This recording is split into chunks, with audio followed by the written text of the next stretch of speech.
আমি পরিষ্কারভাবে একটা কথা বলি, যদি আজকে খাদ্য দপ্তরের দুর্নীতির জন্য খাদ্যমন্ত্রীকে জিজ্ঞাসাবাদ করা যায়, তাকে জেলে পড়া যায়, যদি শিক্ষা দপ্তরের দুর্নীতির জন্য শিক্ষামন্ত্রীকে জেলে পড়া যায়, তাকে জিজ্ঞাসাবাদ করা যায়, তাহলে অন্তত স্বাস্থ্য দপ্তর এই যে দুর্নীতি, যেগুলো প্রমাণিত দুর্নীতি, তার জন্য কেন স্বাস্থ্যমন্ত্রীকে জিজ্ঞাসাবাদ করা যাবে না, বা তাকে দরকার পড়লে কেন জেলে পড়া যাবে না? আমি জানি না এই দাবিটা কেন উঠছে না। যেখানে দেখা যাচ্ছে তথ্য প্রমাণ লোপাট হয়েছে, এবং সেখানে সেরকম ক্ষেত্রে তাদের তো ছাত্রদের দাবি খুব জাস্টিফাইড দাবি, সেখানে অন্তত স্বাস্থ্য শিক্ষা অধিকর্তা বা স্বাস্থ্য অধিকর্তা এবং পুলিশ কমিশনারকে তারা তো সাসপেনশন তক্ষুনি তারা করে যেতে পারে। মনে রাখবেন, কিন্তু সাসপেনশন কিন্তু কোনো শাস্তি নয়। সাসপেনশন মানে শুধু জায়গা থেকে তাকে সরিয়ে দেওয়া, পরবর্তীকালে যা বিচার হওয়ার হবে সেটা তো উনি করতেই পারতেন।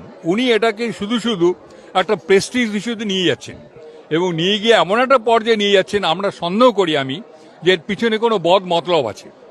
এই বদ মতলবের জন্য এই আন্দোলনটাকে তারা এই পর্যায়ে নিয়ে এসছে। দেখুন, আমার লজ্জায় মাথা কাটা যায়। আমি আরজিকর মেডিকেল কলেজের একজন প্রাক্তন ছাত্র।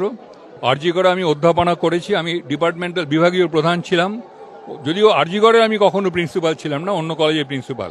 লজ্জায় মাথা কাটা যাচ্ছে, বিশ্বাস করুন। আর কাউকে পরিচয় দেওয়ার মতন আগে একটা শ্লাঘা অনুভব করতাম, এখন অনুভব করি না। এখন মনে হয় যে এই জীবন নানা খাই বোধ হয় ভালো। লজ্জায় মরে যাই আমি। উনি কিছু জানতেন না যদি বলা হয়, তাহলে বলতে হবে যে উনি কি অন্ধ? সূর্যটা কি পূর্ব দিক দিয়ে ওঠে কিনা সেটা উনি জানেন তো? উনি জানতেন না মানে? এই যে মিস্টার আক্তার আলী গত বছর যখন করেন, তখন কি উনি জানতেন না? তখনই জানতেন। সুশান্ত রায়কে উনি চেনেন না, সুদীপ্ত রায়কে চেনে না। আমরা আরজিকরের এক্স স্টুডেন্ট।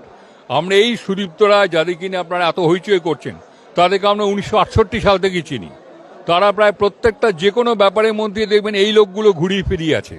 যখন কংগ্রেস আমল তখন কংগ্রেসই করতো, যখন সিপিএম আমল তখন সিপিএমের সঙ্গে হবনবিং করতো, তারপরে যখন তৃণমূল কংগ্রেস, এখন তৃণমূল, এখন শোনা যাচ্ছে কেউ কেউ নাকি আবার তলাতলে বিজেপি শিবিরেও আসা যাওয়া করছে। অতএব এরা হচ্ছে দে আর ফিক্স টু দ্য চেয়ারের সঙ্গে বাধা, এবং এরাই হচ্ছে আসল শত্রু। এবং এদেরকে কখনোই টেনে টেনে এরা বার করবে না।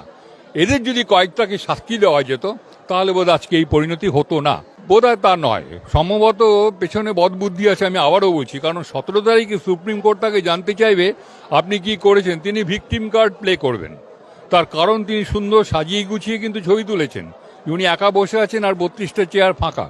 তিনি গিয়ে ওখানে কার্ড প্লে করবেন যে হুজুর দেখুন, আমি তো ডেকেছি, আমার তো কোনো দোষ নেই, আমি ডেকেছি, ছেলেরা আসেনি।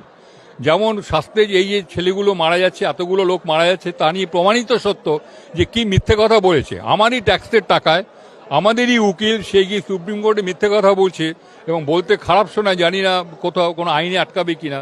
এবং প্রধান বিচারপতি তার কথার উপর নির্ভর করে আমাদের ওপর রাইডার চাপিয়ে দেওয়া হচ্ছে ছাত্রদের ওপর, যে ছাত্ররা হচ্ছে তার ছেলে মেয়ের মতন। আমারই ছেলে মেয়ে আছে। ছাত্ররা যদি ভুল করেও থাকে তাহলে কেউ মাপ করা যায়। সেখানে দেখা যাচ্ছে ছাত্ররা কোথাও কোনো ভুল করেনি, এবং ছাত্রদের উপর দোষগুলো চাপিয়ে দিচ্ছে সবাই মিলে, মিলিতভাবে ছাত্রদেরকে পিছনে সবাই লেগেছে। উনি পদত্যাগ করতে রাজি আছেন, এটা আমরা বিশ্বাস করি না। আমি অন্তত বিশ্বাস করি না। আমার যতদূর, এবং আপনাকে তথ্যের জন্য জানাই, আমি কোনো একটা সময় স্বাস্থ্য ভবনে বিশেষ সচিব ছিলাম, স্পেশাল সেক্রেটারি পদেও কাজ করে গেছি, তার সঙ্গে সরাসরি একসঙ্গে কাজ করেছি।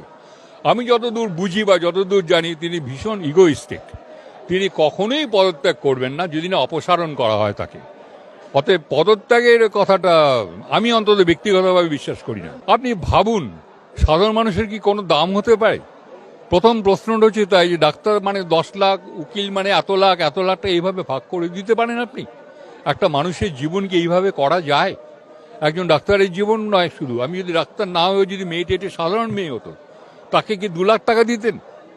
এটা কি হতে পারে? আর দে ইন সেন্স? ব্যর্থ নয়, বদমাইশি। ব্যর্থ কেন বলবেন? ব্যর্থ হচ্ছে যে চেষ্টা করে গিয়ে কাজটা করতে পারে না, তাকে বলে ব্যর্থ। আমি পরীক্ষা দিলাম, খাটাখাটি করলাম, করে পরীক্ষাতে ফেল করলাম, আমি ব্যর্থ। আমি যদি প্রথম থেকে আমার ধারণা থাকে যে পড়াশোনা করব না, কিছু না, কিন্তু পরীক্ষার সময় নম্বর নিয়ে বেরিয়ে আসবো, তাকে বলে বদমাইশি। আমি কাকে ব্যর্থ বলি না, আমি তাকে বলি বদমাইশি। প্রথম থেকে উনি জানেন না সুশান্ত রায়কে, উনি চেনেন না শ্যামাপদ দাসকে, উনি চেনেন না। কেন চিনব না? শ্যামাপদ দাসের নাম কে না জানে? Who doesn't know him? না চেনা কি আছে? শ্যামাপদ দাস কি করেন? আচ্ছা, এগুলো আর মুখ দিয়ে কেন বলাবেন? শ্যামাপদ দাস সবাই জানে যে তিনি স্বাস্থ্য দপ্তর চালান। তিনি স্বাস্থ্য দপ্তর চালান না, স্বাস্থ্যমন্ত্রী চালান, অফকোর্স, নিয়ে ওপরে স্বাস্থ্যমন্ত্রী। শুনুন, সরকারি আইনে অ্যাকচুয়ালি স্বাস্থ্যমন্ত্রীও চলে না, সরকারি আইনে চালায় স্বাস্থ্য সচিব, তার সই ছাড়া কোনো কাজ হয় না। কিন্তু তার আগেও তো অন্যান্য জিনিস তৈরি হয়, তার আগে সিদ্ধান্ত হয়। সিদ্ধান্তটা কোথায় হয়?